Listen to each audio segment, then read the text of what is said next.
बच्चों, हम अपने आसपास विभिन्न प्रकार के जीवों को देखते हैं। बहुत सारे जीव तो ऐसे हैं जिसे हम अच्छे से जानते हैं। बहुत सारे जीवों के बारे में केवल हमने सुना है, जैसे कि डायनासोर। ये पहले हुआ करते थे, लेकिन अभी ये नहीं दिखते हैं। बहुत सारे ऐसे जीव हैं जिनकी संख्या धीरे धीरे कम हो रही है। तो क्या आज हम जितने भी जीव इस पृथ्वी पर देखते हैं, ये सभी जीव उस समय भी मौजूद थे जब पृथ्वी पर आज से लगभग 4000 करोड़ वर्ष पूर्व जब जीवन की उत्पत्ति हुई थी, तब भी ये सभी जीव थे? तो चलिए बच्चों, हम चलते हैं 400 करोड़ वर्ष पूर्व की पृथ्वी पर।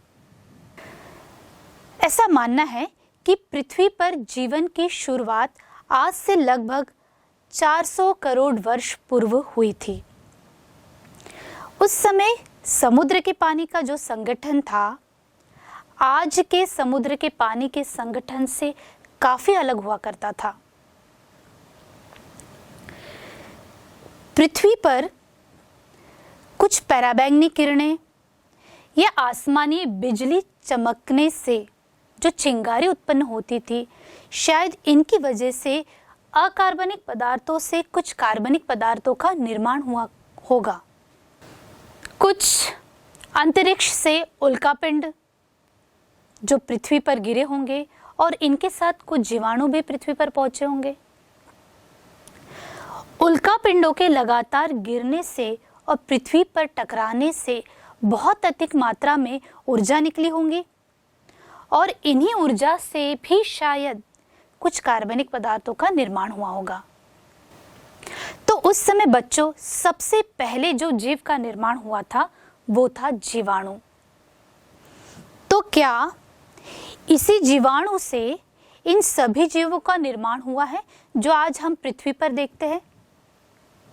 चलिए, इसे जानने के लिए ही हम आज पढ़ेंगे जीवों का विकास या इवोल्यूशन। बच्चों, जीवों का विकास दो तरह से हुआ होगा। एक रासायनिक विकास और दूसरा है जैविक विकास। रासायनिक विकास इसलिए कहा जाता है क्योंकि ऐसा माना जाता है कि शायद पहले एक परमाणु का निर्माण हुआ होगा। इस परमाणु से फिर अणु बना होगा, अणु से यौगिक का निर्माण हुआ होगा और शायद फिर इस यौगिक से एक कोशिका बनी होगी और कोशिका से फिर धीरे धीरे एक जीव का निर्माण हुआ होगा। लेकिन इस अणु से इस जीव के निर्माण होने में काफी समय लगा होगा। क्योंकि अणु से जीव बना, इसलिए हम इस प्रकार का जो विकास है उसे हम रासायनिक विकास कहते हैं। दूसरा है जैविक विकास, या हम कह सकते हैं जीवों का विकास। एक बैक्टीरिया से किस प्रकार से एक जीव का निर्माण हुआ होगा और ये एक जीव का निर्माण एक झटके में नहीं, बल्कि इसे बनने में काफी समय लगा होगा। और ये जो विकास है ये क्रम से हुआ है, ये जो परिवर्तन है ये क्रम से हो रहा है। इसलिए इस प्रकार का जो विकास है उसे हम जैविक विकास कहते हैं, जो आज भी हम देखते हैं। बच्चों, जीवों के विकास का एक बहुत अच्छा उदाहरण है मनुष्य। यहाँ पर आप देख सकते हैं कि मनुष्य के जो पूर्वज है वो वानर हुआ करते थे। अब यहाँ पर आप देख रहे हैं कि जो वानर है वो 4 पैर पर चलने वाला, धीरे धीरे उसमें इस प्रकार से विकास हुआ कि वो धीरे धीरे थोड़ा सा उठने लगा और फिर धीरे धीरे ये 2 पैर पर चलने वाला मनुष्य बन गया। हम कहते हैं जिसे होमोसेपियंस। अब यहाँ पर आप चेहरे भी देख सकते हैं किस प्रकार से चेहरों में भी विकास हुआ है। तो यहाँ पर आप देख रहे हैं कि पहले का जो चेहरा हुआ करता था, मतलब हमारे जो पूर्वज हुआ करते थे जैसे कि वानर, उनके चेहरों में काफ़ी बाल, आँखें थोड़ी छोटी छोटी, नाक का भी आप शेप देख सकते हैं। धीरे धीरे ये विकास होते गया और आज का जो मनुष्य हम देख रहे हैं, ये देखिए किस प्रकार से विकसित हुआ। तो ये जीवों के विकास का बहुत अच्छा उदाहरण है। ऐसे और भी उदाहरण है जैसे हाथियों की बात करें, पहले के हाथी और अब के हाथी में काफ़ी फर्क है। तो इस प्रकार से ये जो परिवर्तन होता है ये क्रमिक रूप से होता है और इसी को हम जीवों का विकास कहते हैं। तो बच्चों, हर जीव में विकास होते रहता है और ये प्रक्रिया लगातार चलती रहती है और इसी वजह से पहले से मौजूद जो प्रजाति है उसमें हमें बदलाव नज़र आता है और आज की जो प्रजाति हम देखते हैं ये हमें काफ़ी विकसित नज़र आती है और इसीलिए हम इसे जीवों का विकास कहते हैं। तो हमारी पृथ्वी पर लाखों और हजारों की संख्या में प्रजातियां पाई जाती हैं। कुछ प्रजातियों को तो हमने देखा है, लेकिन बहुत सारी प्रजातियां ऐसी हैं जिसके बारे में हमने केवल सुना है। कुछ प्रजातियां ऐसी हैं जो विलुप्त हो चुकी है, जिनके बारे में केवल हमने सुना है, देखा नहीं है। जैसे कि है डोडो, गोल्डन टोड है, मैमथ हाथी जो है, ये प्रजातियां पहले हुआ करती थी और आज ये मौजूद नहीं है। तो हमें कैसे पता चला? जब इन जीवों के हमें जीवाश्म मिले, ठीक है, जीवाश्म जैसे कि यहाँ पर हम देख सकते हैं कि जीवों की जब छाप किसी चट्टान में रह जाती है तब हम उन्हें जीवाश्म कहते हैं। ऐसी कुछ जीवों के अवशेष मिले, जैसे कि डायनासोर। आप यहाँ पर देख सकते हैं कि डायनासोर के जब अवशेष प्राप्त हुए तब हमें पता चला कि ऐसे जीव हुआ करते थे। तो डायनासोर के जब अवशेष हमें समय समय पर मिले, ये पूरे विश्व में ही नहीं, हमारे भारत देश में भी इसके अवशेष धीरे धीरे प्राप्त होते गए और तब पता चला कि ये जो डायनासोर जानवर था, इनका नर्मदा घाटी में प्राकृतिक आवास हुआ करता था और लमेटा घाट जो कि जबलपुर में एक जगह है, यहाँ पर इसके अवशेष प्राप्त हुए। जब इनके अवशेष प्राप्त हुए तब पता चला कि ये अलग अलग प्रकार के थे। एक छोटे से छोटा डायनासोर जो कि 50 सेंटीमीटर का था और ऐसे अवशेष प्राप्त हुए जिसमें डायनासोर का जो साइज था वो 50 मीटर तक का था। तो आप सोच सकते, छोटा भी डायनासोर था और बहुत बड़े बड़े विशालकाय डायनासोर भी हुआ करते थे। वैसे ही कुछ डायनासोर ऐसे थे जो शाकाहारी थे, कुछ डायनासोर ऐसे थे जो कि मांसाहारी थे।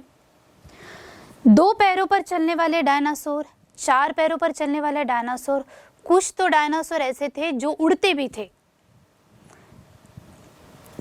इसी प्रकार से उस समय में कुछ पेड़ पौधे भी पाए जाते थे, जैसे कि है शैवाल, मॉस, साइकस, गिंको। ये ऐसे पेड़ पौधे थे जो डायनासोर के युग में पाए जाते थे और अगर हम अभी देखेंगे तो अभी भी पृथ्वी पर ये पेड़ पौधे मौजूद हैं। उस समय की बात करते हैं तो कुछ स्तनधारी जीव जैसे कि चूहा है, तिलचट्टा है, मतलब कॉकरोच है, ये उस समय भी पाए जाते थे और ये जीव आज भी पाए जाते हैं। और हम जो पक्षियों को देखते हैं ना बच्चों, ये पक्षियों को डायनासोर का ही एक छोटा रूप माना जाता है। फिर धीरे धीरे जब ये डायनासोर खत्म होते गए तो दूसरे स्तनधारी जीवों की संख्या बढ़ने लगी, जैसे कि विशालकाय हाथी, इनकी संख्या धीरे धीरे बढ़ने लगी। आज हम देखते हैं कि मनुष्य और हाथी मौजूद है, लेकिन डायनासोर के समय में मनुष्य नहीं हुआ करते थे। इस प्रकार से प्रश्न ये आता है कि कैसे ये नए जीव बने होंगे, कैसे इन नए जीवों का निर्माण हुआ होगा, कैसे धीरे धीरे परिवर्तन हुआ होगा। तो इस पर आपको विचार करना है कि ऐसे कैसे हुआ होगा और इसी चैप्टर में हम इसका उत्तर ढूंढने का भी प्रयास करेंगे। ऐसे बच्चों, आप जानते हैं कि ये जो गिंको पौधा है, ये पहला ऐसा सजीव है जब हिरोशिमा में एटम बम गिरा था तब सब कुछ तहस नहस हो गया था, लेकिन उस समय जो जीवित रहने वाला ये पौधा है वो है गिंको, जो आज भी मौजूद है। अब हम बात करेंगे जीवों के विकास में आवास और उसका प्रभाव। तो क्या बच्चों, किसी भी जीव के विकास में आवास का कोई प्रभाव पड़ता है? आवास मतलब प्राकृतिक वास। आपने पिछली कक्षा में प्राकृतवास चैप्टर में पढ़ा है। किसी भी जीव का एक प्राकृतवास होता है, उनका एक आवास होता है, जहाँ से उनकी बुनियादी ज़रूरतें पूरी होती है, जहाँ से उन्हें पर्याप्त संसाधन मिलता है ताकि वो जीवित रह सके। आवास से 3 बुनियादी ज़रूरतें पूरी होती है। एक होता है भोजन, दूसरा है प्रजनन और तीसरी है सुरक्षा। तो किसी भी जीव को जीवित रहने के लिए उसका आवास होना बहुत ज़रूरी है, क्योंकि वहीं से उसे क्या मिलेगा? भोजन। जब उसे भोजन मिलेगा तो वो जीवित रह सकता है। उस आवास से वो सुरक्षित महसूस करता है ताकि दूसरा जीव आके उसे मार न दे। तो सुरक्षा भी बहुत ज़रूरी होती है, तब वो जीव जीवित रह सकता है। तीसरी होती है प्रजनन। तो किसी भी जीव को अपनी संख्या बढ़ाने के लिए प्रजनन करना बहुत ज़रूरी होता है। तो अगर उसका आवास रहेगा तो ये तीनों चीज़ें वो कर सकता है और जीवित रह सकता है। अभी हम देखते हैं कि कुछ जीवों की संख्या जो है वो लगातार बढ़ रही है। कुछ जीव ऐसे हैं जिनकी संख्या लगातार घट रही है। कुछ जीव विलुप्ति के कगार पर हैं, मतलब खत्म होने वाले हैं, शायद कुछ समय बाद वो नहीं दिखेंगे। जैसे कि अब अगर हम बात करते हैं बाघ, बाज की या सोन चिरैया की, ये कुछ ऐसे जीव हैं जो विलुप्त होने वाले हैं। वही अगर हम दूसरी बात करें मनुष्य की, तो मनुष्य की संख्या बहुत ज़्यादा बढ़ रही है। अब प्रश्न ये है कि मनुष्य की बढ़ती आबादी का बाघों की संख्या पर कोई असर हो रहा है? तो हम कहेंगे हाँ, बिल्कुल हो रहा है। अगर मनुष्य की संख्या बढ़ रही है तो बाघों की संख्या धीरे धीरे कम हो रही है। तो कैसे हो रहा है ये? तो हम देखते हैं कि मनुष्य अपनी ज़रूरतों को पूरा करने के लिए क्या कर रहा है? पेड़ पौधों को काट रहा है। पेड़ पौधे या जंगल ये प्राकृतवास है उन जानवरों का जो जंगलों में रहते हैं, और उनका आवास हम छीन रहे हैं। तो पेड़ पौधों को जब हम काट रहे हैं, किस लिए काट रहे हैं? क्योंकि हमको बड़ी बड़ी इंडस्ट्रीज बनानी है। लकड़ी उद्योग, जैसे कि लकड़ी उद्योग है, कहीं कहीं पर हम खनन कर रहे हैं। तो लकड़ी उद्योग में क्या कर रहे हैं? हम लकड़ियों से कुछ ज़रूरती चीज़ें, हम इमारतें बना रहे हैं, हम फर्नीचर का निर्माण कर रहे हैं, पेपर का भी निर्माण हो रहा है इन लकड़ी उद्योग से। तो कहीं ना कहीं हमारी ज़रूरतें पूरी हो रही है, लेकिन हमारी ज़रूरत को पूरा करने के लिए हम पेड़ पौधों को काट रहे हैं, जो कि जानवरों का प्राकृतिक आवास है। तो फिर ये जानवर कहाँ जाएंगे? आप देखते होंगे कि जानवर जो है वो सड़कों पर आ गए हैं। आपने सुना होगा, पेपर में पढ़ा होगा कि जानवर जिनका आवास पेड़ पौधे जंगल है वो कट रहा है। तो ये जानवर धीरे धीरे कहाँ पर आ रहे हैं? सड़कों पे आ रहे हैं। तो जब ये जानवर सड़कों पर आएंगे तो क्या होगा? उन्हें ना भोजन सही रूप से प्राप्त होगा, ना उन्हें प्रजनन के लिए जगह होगी, ना ही वो सुरक्षित महसूस करेंगे। तो वो कैसे बचेंगे? फिर उनकी संख्या धीरे धीरे क्या होगी? कम हो जाएगी। अब हम बात करते हैं कि अगर एक ही जीव की संख्या लगातार बढ़ी तो क्या होगा? तो हम जान रहे हैं कि मनुष्य की संख्या बहुत ज़्यादा बढ़ रही है। तो 1780 के दशक में कुछ प्रजातियों की संख्या पर एक ग्राफ बनाया गया था उस समय, उस पर हम चर्चा करते हैं। तो यहाँ पर हम 2 ग्राफ देख रहे हैं। पहला ग्राफ है समय के साथ साथ खाद्य संसाधन की मात्रा का। यहाँ पर हम देख रहे हैं कि समय के साथ साथ खाद्य संसाधन की जो मात्रा है वो धीरे धीरे बढ़ रही है, बहुत तेज़ी से नहीं बढ़ रही है। एक वहीं पर हम दूसरा ग्राफ देखते हैं कि समय के साथ साथ जनसंख्या में जो वृद्धि हो रही है। आप देख रहे हैं कि कम समय में ही जनसंख्या में कितनी अधिक वृद्धि हो गई है। और जब आप इन दोनों ग्राफ को कंपेयर करेंगे तो आप देखेंगे कि समय के साथ जनसंख्या तो बहुत अधिक बढ़ रही है, लेकिन समय के साथ साथ खाद्य संसाधन उतने नहीं बढ़ रहे हैं जितनी जनसंख्या बढ़ रही है। तो कहीं ना कहीं जब मनुष्य की आबादी बहुत ज़्यादा बढ़ेगी तो किसकी कमी हो जाएगी? खाद्य संसाधन की कमी हो जाएगी। और खाद्य संसाधन की कमी हो जाएगी तो इसका क्या परिणाम होगा? इससे ये होगा कि वो जो जीव है, मनुष्य जो है, अपने भोजन के लिए, अपनी सुरक्षा के लिए आपस में ही लड़ पड़ेंगे। आपस में जब इनकी लड़ाई होगी, इनके बीच में जब प्रतिस्पर्धा होगी, लड़ाई होगी, या कोई भी अन्य जीव की अगर हम बात करें, तो वो जीव क्या होंगे? कुछ जीव मर जाएंगे और कुछ जीव जो है वो बच जाएंगे। तो जो जीव बच जाते हैं उनमें कुछ विशेषताएं होगी। हाँ, हम कह सकते हैं कि जो जीव बच जाते हैं उनमें कुछ न कुछ विशेषता होंगी, क्योंकि उनकी जीने की क्षमता ज़्यादा है, वो जीना चाहते हैं, इसलिए वो जीव जो है वो बच जाएगा। और जिनमें जीने की क्षमता ज़्यादा नहीं होंगी वो जीव क्या हो जाएगा? मर जाएगा। क्या किसी भी जीव पर प्रकृति का कोई प्रभाव पड़ता है? और जो हम कहते हैं कि डायनासोर विलुप्त हो गए, तो डायनासोर के विलुप्ति के पीछे क्या कारण रहा होगा? ऐसे कुछ प्रश्न हैं जिनका उत्तर हमें निकालना है। तो हम कह सकते हैं कि किसी भी जीव की आबादी पर प्रकृति का बहुत बड़ा प्रभाव होता है।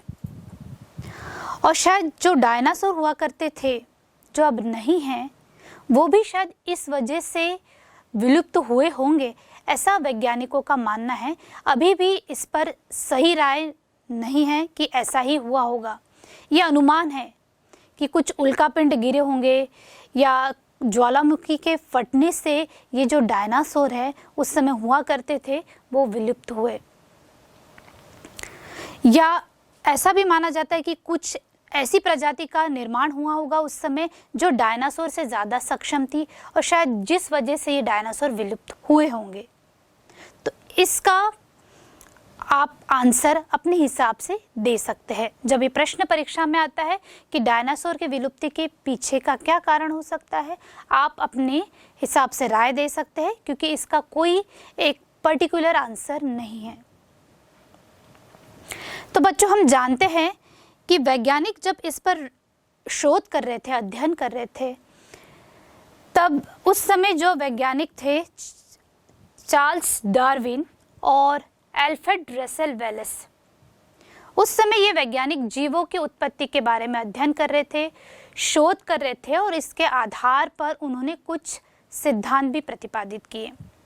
और हम जानते हैं कि जो जीव बनता है या कोई भी कोशिका का जब निर्माण होता है वो पूर्ववर्ती कोशिका से ही बनती है।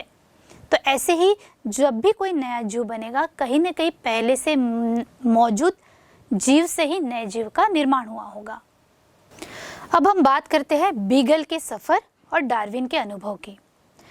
बच्चों, डार्विन जो वैज्ञानिक थे, इन्हें बचपन से ही प्राकृतिक घटनाओं, जीवों में जो विविधता पाई जाती है उनके बारे में जानने में काफ़ी रुचि हुआ करती थी।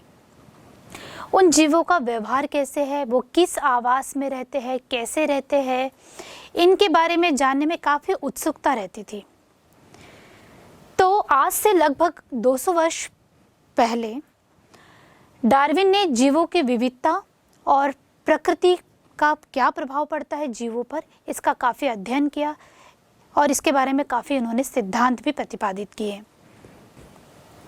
बच्चों, डार्विन को 1831 में कई महाद्वीपों की सैर करने का मौका मिला और इन्हें ये जो यात्रा करनी थी एक जहाज में जिसका नाम था HMS बीगल। इस जहाज में डार्विन ने यात्रा की। डार्विन इंग्लैंड से दक्षिण अमेरिका होते हुए कई महाद्वीपों पर रुके। वहाँ पर उपस्थित जीवों के बारे में उन्होंने जाना, किस प्रकार के जीव पाए जाते हैं, वहाँ की जैव विविधता कैसी है। वहाँ पर जो भी नमूने उनको मिलते थे उन सबको वो इकट्ठा करते गए और इंग्लैंड भेजते थे। वहाँ पर उपस्थित पेड़ पौधों की पत्तियों को उन्होंने इकट्ठा किया, वहाँ के पत्थरों को उन्होंने इकट्ठा किया, कीड़े मकोड़े, हड्डियों को उन्होंने इकट्ठा किया और उनके नमूनों को इकट्ठा करने के बाद उन पर वो अध्ययन करते थे। जिस भी महाद्वीप में वे रुकते थे वहाँ का एक नक्शा तैयार करते थे, वहाँ की खनिज संपदा कैसी है ये भी वो देखते थे। इस प्रकार से डार्विन ने ये जो यात्रा है ये 27 दिसंबर 1831 से शुरू की थी और इनकी जो बीगल की यात्रा है वो 2 अक्टूबर 1836 को ख़त्म हुई। आइए बच्चों, अब हम जानते हैं कि बीगल के सफ़र के दौरान डार्विन ने क्या क्या अवलोकन किए। तो बीगल के सफ़र के दौरान डार्विन ने जितना भी अवलोकन किया उसके आधार पर उन्होंने जीवों के विकास के सिद्धांत को प्रतिपादित किया था। सबसे पहले उन्होंने जब वे समुद्र से यात्रा कर रहे थे तो समुद्र के पानी के नमूनों का उन्होंने अध्ययन किया। उस समुद्र के अंदर उन्हें कई प्रकार के जीव दिखाई दिए और वे काफ़ी आश्चर्यचकित हो गए क्योंकि उस समुद्र के पानी के अंदर में उन्हें एक खाद्य श्रृंखला नजर आई। उन्होंने देखा कि कैसे एक जीव दूसरे जीव को खा रहा है। इस प्रकार से खाद्य श्रृंखला का अवलोकन उन्होंने किया। इसके अलावा दक्षिण अमेरिका के जंगलों पर भी उन्होंने इस प्रकार की खाद्य श्रृंखला देखी। साथ ही पहाड़ों पर भी उन्होंने इस प्रकार की खाद्य श्रृंखला देखी कि कैसे एक जीव भोजन के लिए दूसरे जीव को खा रहा है, दूसरा जीव कैसे अपने आप को बचा रहा है। इस प्रकार का अवलोकन उन्होंने किया। फिर उनके मन में आया कि हर तरफ संघर्ष है, मरो या मारो। मतलब डार्विन के मन में ये आया कि अगर कोई भी जीव संघर्ष नहीं करेगा तो वो अपने आप को नहीं बचा पाएगा और जो जीव अपने आप को नहीं बचा पाएगा वो मर जाएगा। इसलिए उन्होंने कहा था मरो या मारो। जैसे एक उदाहरण यहाँ पर देखते हैं कि कैसे एक शेर हिरण को खाने के लिए दौड़ रहा है। शेर को भोजन चाहिए तो वो हिरण के पीछे दौड़ रहा है और हिरण को शेर से बचना है क्योंकि दोनों को जीना है।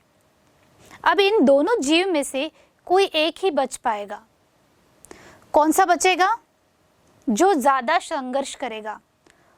हो सकता है कि हिरण अपने आप को बचाने के लिए इतना दौड़े कि शेर उसका पीछा न कर पाए, या शेर भी भोजन प्राप्त करने के लिए इतना दौड़े कि वो हिरण को अपना भोजन बना ले।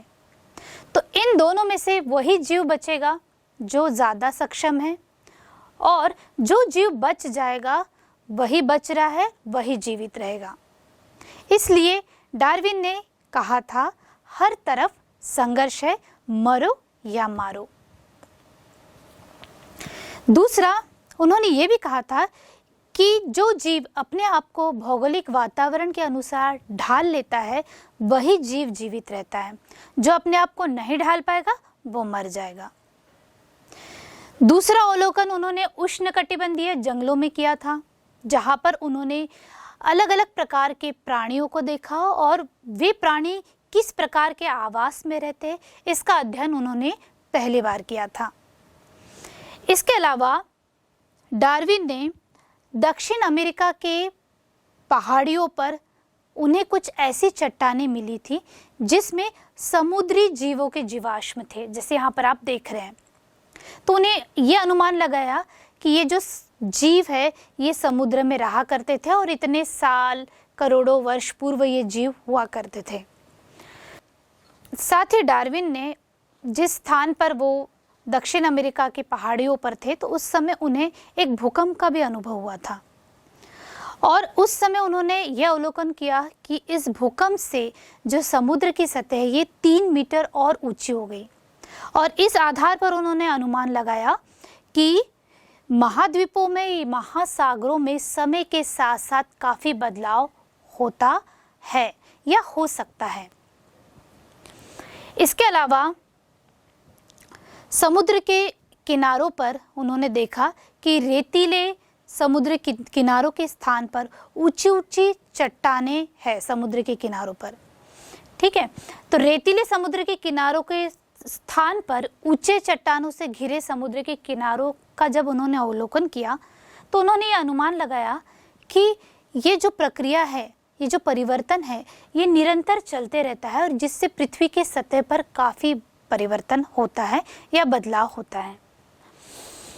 उसके अलावा उन्होंने विशालकाय स्तनधारी या सरीसृपों के कुछ जीवाश्म देखे और इन जीवाश्म को देखकर उन्होंने ये अनुमान लगाया कि अभी के जो जीव है पहले के जीवों से विभिन्नताओं के साथ साथ कुछ समानताएं भी रखते हैं।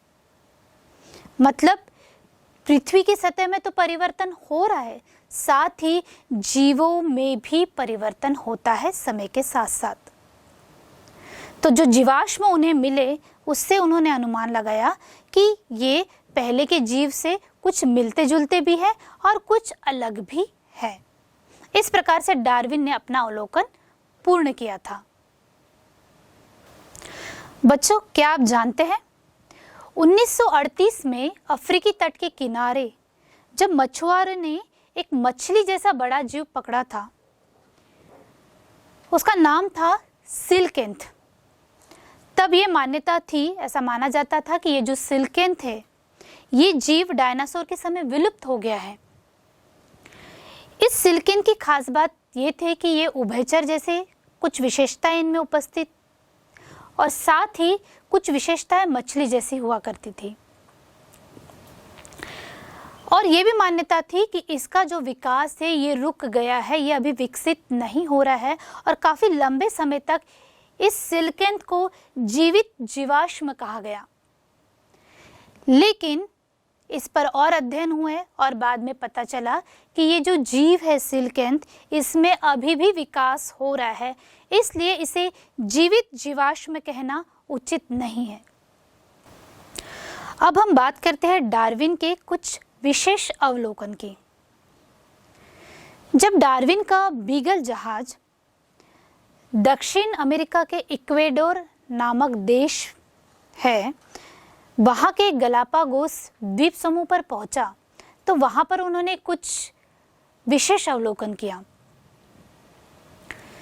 इस गलापागोस टापुओं पर और भी छोटे बड़े टापू उपस्थित थे जो शायद ज्वालामुखी से बने थे। और इन टापुओं पर जब बीगल जहाज पहुंचा तो उन्होंने देखा कि यहाँ पर उन्हें बहुत अलग अलग प्रकार के पौधे दिखाई दिए। जैसे एक पौधा है कैक्टस उन्हें दिखाई दिया।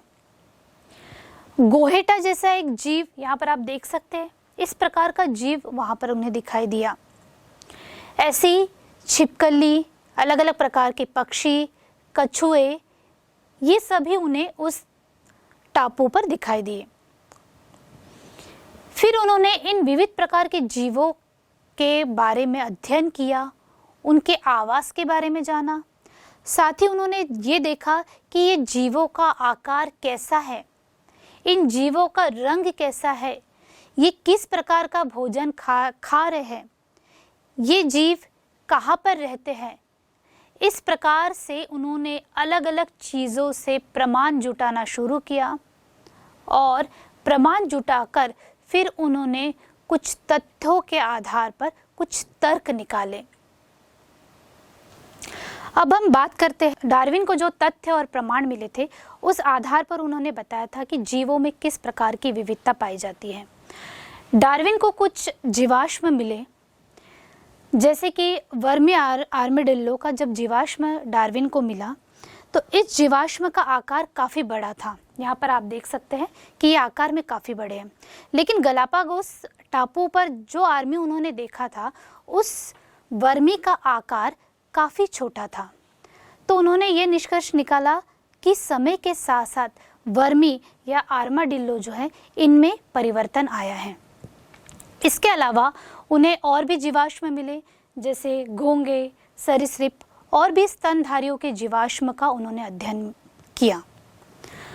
अब प्रश्न ये है कि जीवाश्म का जब हम अध्ययन करते हैं तो इससे हमें क्या पता चलता है। तो जीवाश्म का अध्ययन से हमें ये पता चलता है कि पहले जो जीव पाए जाते थे और वर्तमान में जो जीव पाए जाते हैं इनमें क्या क्या समानता है, इनमें क्या क्या विभिन्नता है, ये हमें पता लगाने में काफ़ी सहायक होते हैं। इसलिए जीवाश्म का अध्ययन करना बहुत ज़रूरी है। फिर डार्विन ने गलापागोस टापुओं पर बहुत सारे फिंच पक्षियों को देखे। उन्होंने लगभग 15 प्रकार के फिंच पक्षियों का अध्ययन किया। ये जो फिंच पक्षी हैं, ये हमारे भारत देश की गौरैया से काफ़ी मिलते जुलते हैं। और जितने भी फिंच डार्विन ने देखे, ये दिखने में तो एक जैसे हैं, लेकिन अलग अलग टापुओं में रहने के कारण ये काफ़ी अलग अलग थे। मतलब उन्हें काफ़ी विविधता इन फिंच पक्षियों में दिखाई दी। उन्होंने देखा कि जो फिंच है, इनके पंखों के रंग में काफ़ी अंतर है, साथ ही इनकी जो चोंच है, इनमें भी काफ़ी अंतर उन्हें दिखाई दिया। फिर उन्होंने जितने भी फिंच पक्षी थे, इन सभी फिंच पक्षियों की चोंच को नापा और उनको नापने के बाद उन्हें पता चला कि कुछ फिंच पक्षियों की चोंच काफ़ी बड़ी है, तो किसी फिंच पक्षी की चोंच काफ़ी छोटी है। साथ ही किसी फिंच पक्षी की जो चोंच है वो काफ़ी कठोर है, तो किसी की उतनी कठोर नहीं है। इस प्रकार से उन्हें कुछ तथ्य और प्रमाण मिले। फिर उनको लगा कि इतनी विविधता इन फिंच पक्षियों में कैसे आई होगी। फिर उन्होंने देखा कि ये जो फिंच पक्षी है, ये अलग अलग टापुओं पर रह रहे हैं और ये अलग अलग प्रकार का भोजन कर रहे हैं। तो कुछ फिंच पक्षी ऐसे थे जो बीज खाते थे, कुछ पक्षी फल, कुछ कीड़े मकोड़ों को खाते थे, तो कुछ पक्षी ऐसे थे जो फलों का रस चूसते थे। साथ ही साथ उन्हें फिंच पक्षी के अलावा कुछ पौधे भी वहाँ पर दिखे, जिनमें जो बीज थे वो कठोर आवरण वाले थे, तो कुछ के जो बीज थे या फल थे काफ़ी नरम थे। तो फिंच पक्षियों की विविधता के साथ साथ पौधों में भी विविधता उन्हें नजर आई। तो उन्होंने ये बताया कि फिंच पक्षी की चोंच में विविधता के साथ साथ खाद्य संसाधन की जो उपलब्धता है उसमें भी काफ़ी अंतर है, और शायद इसी वजह से इनमें फिंच पक्षियों में ये बदलाव हुआ होगा और धीरे धीरे इनकी जो चोंच है वो भोजन की उपलब्धता के आधार पर कठोर या नरम रही होगी। तो कार्य के अनुसार चोंच में जो विविधता थी, इसके आधार पर डार्विन ने बताया कि ये जो फिंच पक्षी थे, ये इक्वाडोर से होते हुए गलापागोस टापुओं पर पहुँचे होंगे, अलग अलग परिवेश में रहे होंगे, अलग अलग प्रकार का भोजन किया होगा और शायद इस वजह से ये विविधता इनमें दिखाई दी। तो एक जैसी चोंच वाले पूर्वजों से कार्य के अनुसार फिंच की जो फिंच पक्षी हैं, इनमें विविधता जो दिखाई देती है, और इसी को उन्होंने सजातीय लक्षण कहा। आइए हम क्रियाकलाप के द्वारा समझते हैं कि सजातीय लक्षण क्या है।